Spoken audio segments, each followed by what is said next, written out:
Good day, viewers. Welcome back to the Preaching Humanist with David Oliverio. That is I. All right, today we're going to talk about thinking like a scientist. Now, here's some really interesting data, quantitative evidence. I got this from Richard Dawkins and Jerry Coyne, his buddy, both evolutionary biologists, both guys that actually know their field. They're professionals, right? So both of them and many others do agree on the points I'm going to give you in the numbers here. 46. Now, this is hard for me to believe. I want to face palm every time I say this and every time I use this when I have dialogue with believers out there performing activism. 46 to 48% of Americans believe that mankind, human beings, were created by a God 6,000 to 10,000 years ago in our present form. No evolution, contrary to what real science says. Wow. 36% of Americans believe that God directed the process of evolution. And that's called intelligent design.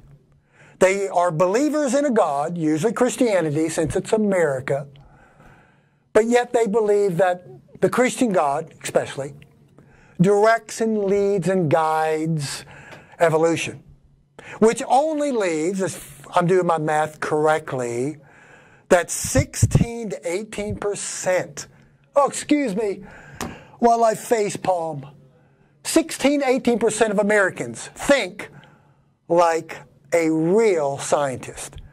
We're going to discuss that today. What is thinking like a scientist?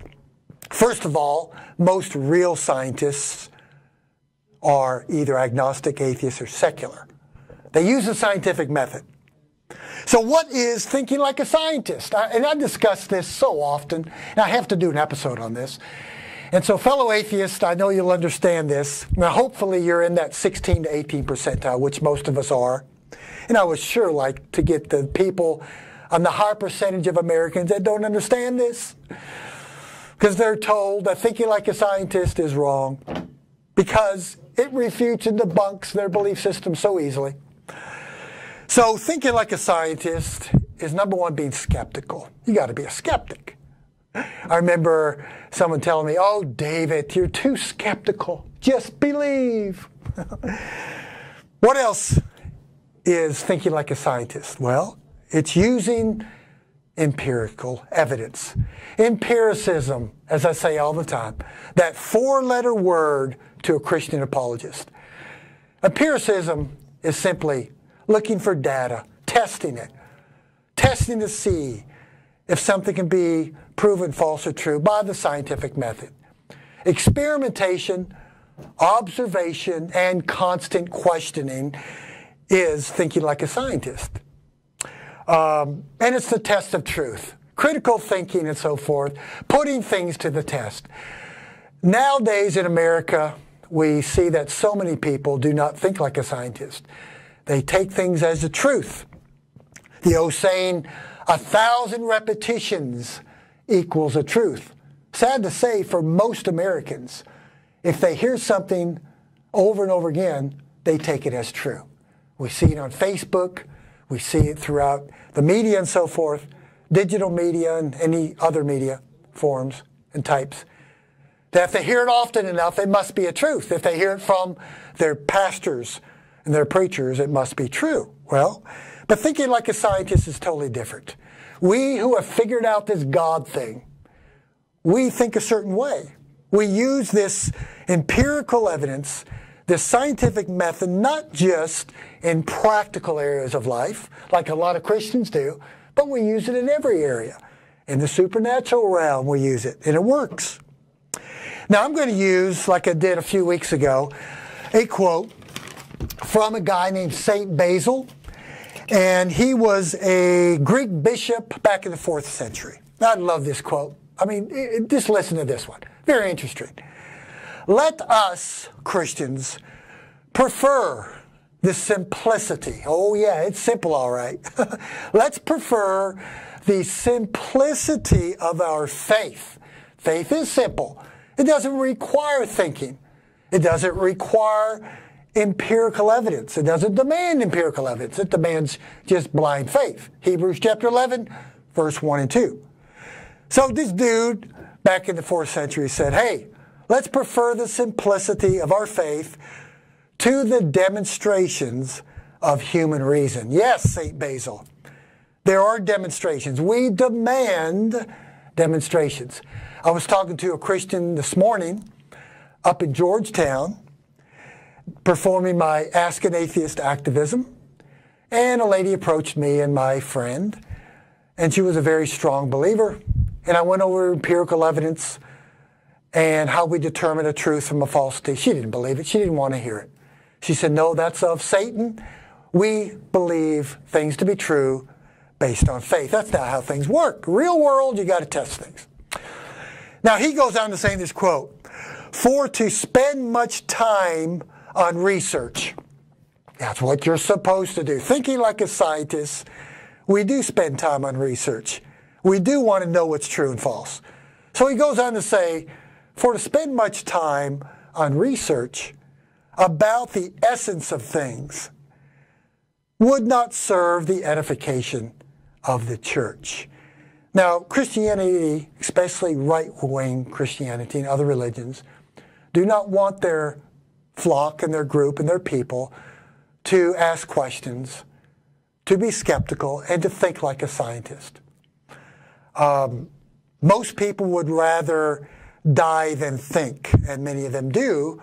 A smart guy by the name of Bertrand Russell once said.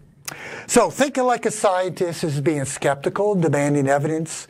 How do we think like a scientist? How does it work? Well, there's a quote I like to use when I discuss this with believers all the time. Absolute proof in science is nearly unattainable. Instead, a theory or hypothesis is given until the weight of the evidence is so overwhelming that everyone commonly accepts that the theory or hypothesis is true. This is how scientific evidence and research works. A hypothesis is given. So peer-reviewed science, testing, empirical evidence, and so forth.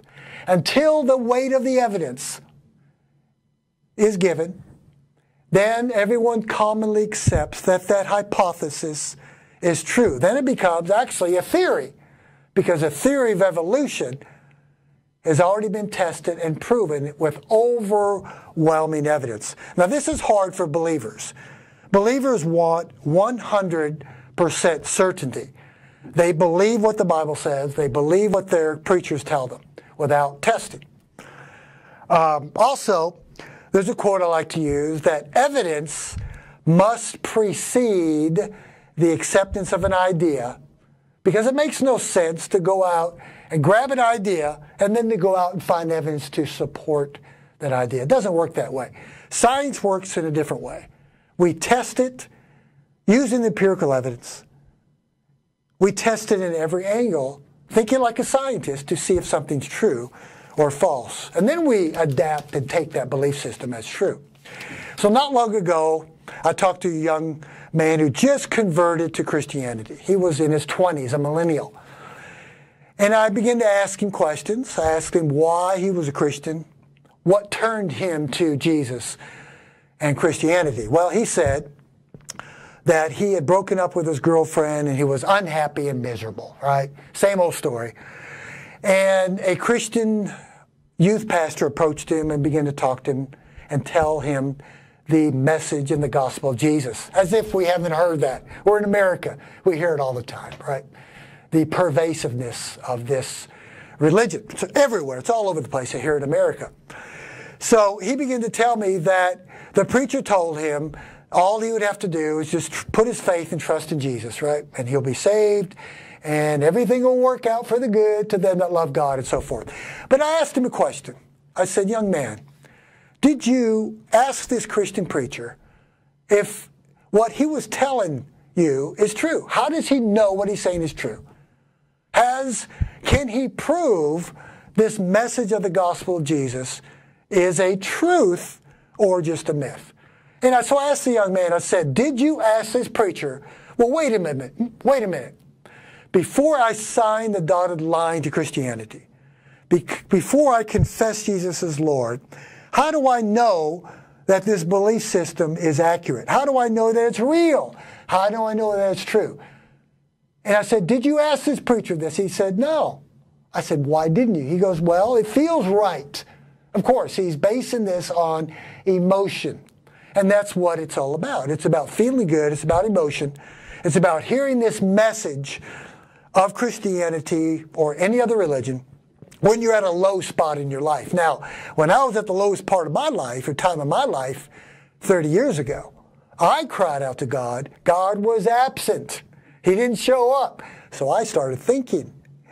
So this young man didn't really have an answer for me. And he didn't understand how a scientist really works and how scientific method works and how those of us that think like a scientist use this to determine a truth from a falsity. So my personal testimony, and I share this all the time with believers, I don't know why I began to use the scientific method. I don't know why I started thinking like a scientist. 30 years ago, when I started having doubts, I didn't have anybody to tell me about science. I didn't even have a computer back in the mid to late 80s. I started having doubts. But I felt like I was different than a lot of believers.